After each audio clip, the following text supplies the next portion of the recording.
episode of 6 Minutes. I'm reporter Emily Lethbridge, and tonight we are focusing on a story about evolution. In order for groups to survive, they must change and adapt over time through the process of evolution. Over time, many scientists have come up with a theory for evolution. However, the first to introduce a scientific explanation for this theory was geologist Charles Darwin, who we meet with today.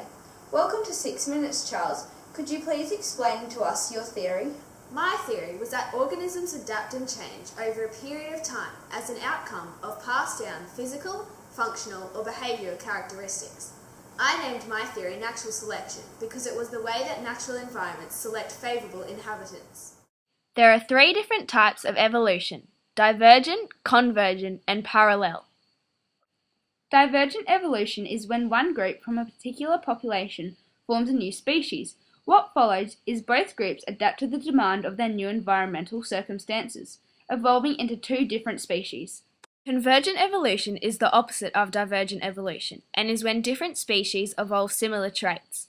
Parallel evolution is when species ascending from the same or similar ancestors adapt and evolve in similar ways. One important factor involved in evolution is variation in species, and this occurs in order for a group to be able to adapt and survive. Mutations and genetic recombination assist evolution through the process of mass production. Many species produce more offspring than needed, so that mutations and recombination have more chance of occurring. Most commonly, these differences die out. However, in extreme climate change, these alterations can assist the evolution and adaptation of the species. There have been many findings and proof to support evolution and Darwin's theory. Simple bacteria living in the primitive seas were the first organisms to appear on Earth 3,500 million years ago. Next comes the Paleozoic era, when the first representatives from all foremost animal groups, soft-bodied invertebrate and the first amphibians existed.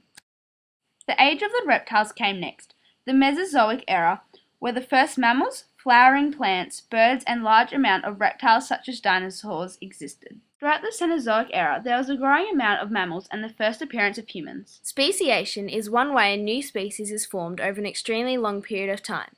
The first step is geographic isolation, when a population is split in 2 by changes such as continental drift. Species become to look different but are still able to breed with each other.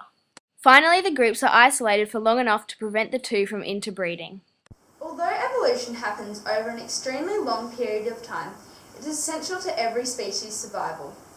Thank you for watching this episode of 6 Minutes. I'm Emily Lethbridge, and I'll see you this time next week.